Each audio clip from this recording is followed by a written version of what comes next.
Assalamualaikum warahmatullahi wabarakatuh.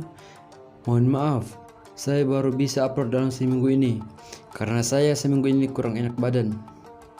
Nah, kali ini saya akan membahas web novel Shinkanomi volume 4 part 1. Dan mohon maaf yang sebesar-besarnya bila ada pengucapan yang salah, karena kita ini manusia, tentu saja pasti kita pernah melakukan kesalahan.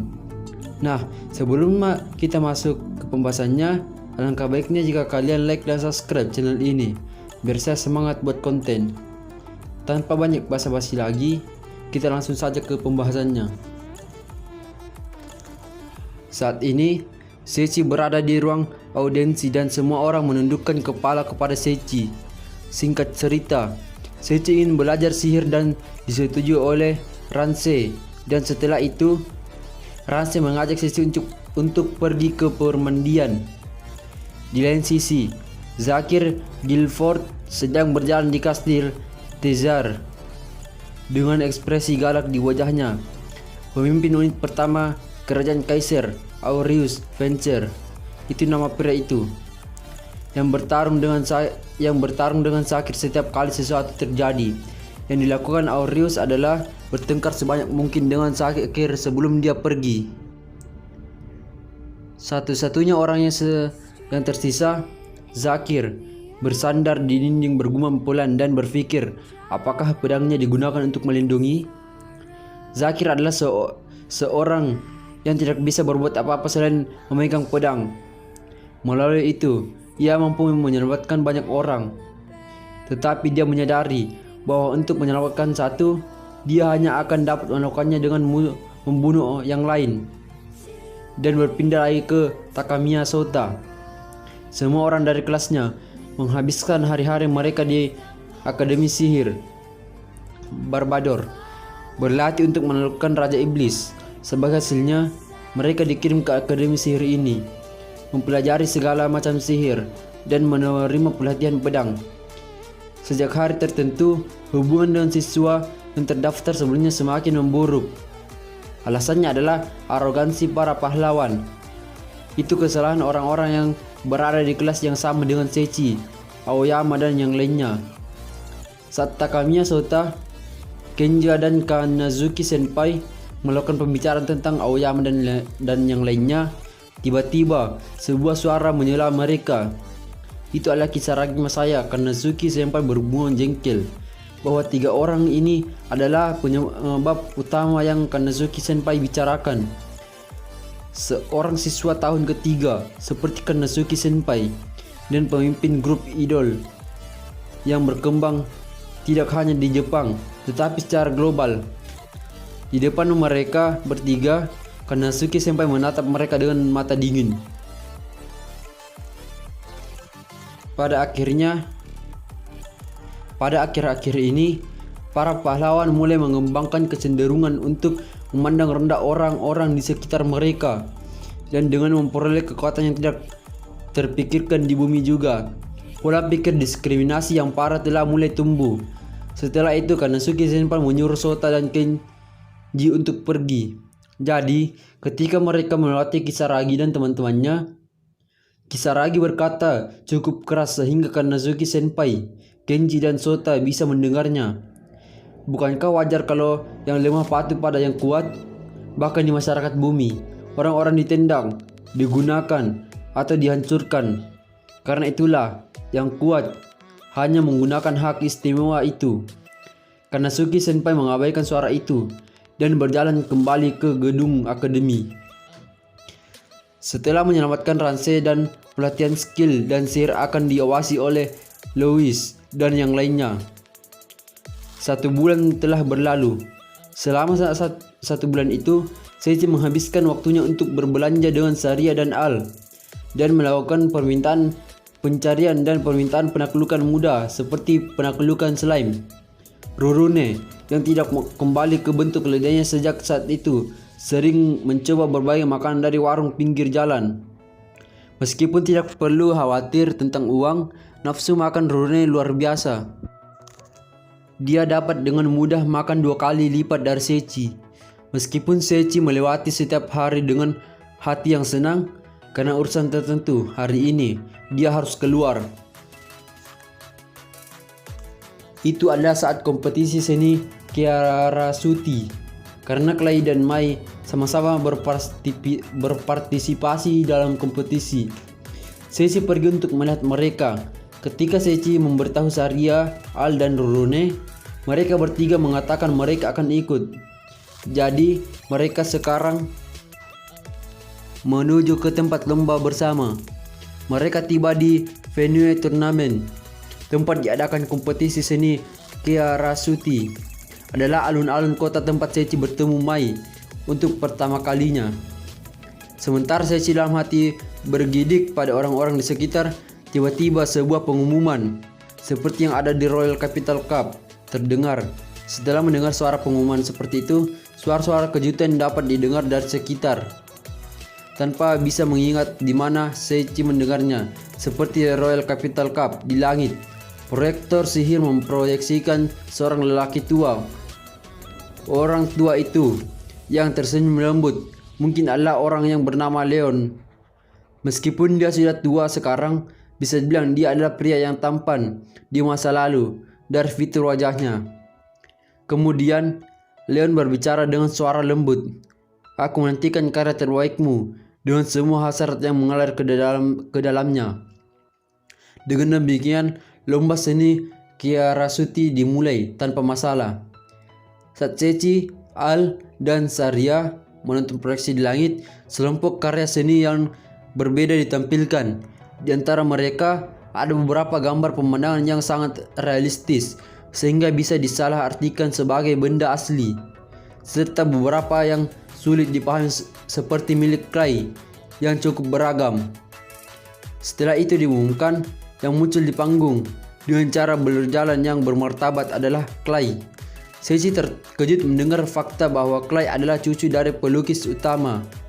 Semua orang menaruh perhatian pada pekerjaan Clay.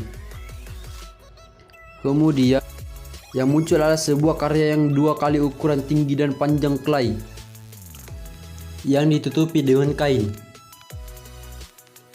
Clay dengan percaya diri mengungkapkan nama karyanya dan menarik kain yang menutupi itu. Nama lukisannya adalah Matahari. Al dan Saria juga terkejut dengan seni Clay. Evaluasi pekerjaan Clay berakhir. Sekarang giliran Mei. Ada sebuah karya yang ukurannya sama dengan milik Clay, ditutup dengan selembar kain. Mei yang gugup berhasil menenangkan dirinya. Dia perlahan-lahan menarik napas dalam-dalam dan menenangkan emosinya. Saat Mei merobek kain, dalam pose yang sama seperti potret pahlawan Napoleon Bonaparte yang terkenal, Le Grand Saint Bernard oleh Jacques Louis David. Seichi digambar dengan Rurune dalam bentuk keledai. Ada foto Seichi duduk di atas Rurune yang terlihat sangat bermartabat dalam bentuk keledai. Dalam pose yang mirip dengan Napoleon, figur sosok Seichi yang menunggangi Rurune dimuliakan ke tingkat yang tidak normal. Gambar itu begitu tampan dan bermartabat sehingga tampak seperti ada efek suara. Gambar ini adalah gambar orang tertentu yang memberi Mai keberanian untuk mengikuti kompetisi ini. Orang ini adalah orang yang luar biasa yang memasuki Royal Cup bulan lalu dengan seekor keledai dan memenangkan tempat pertama.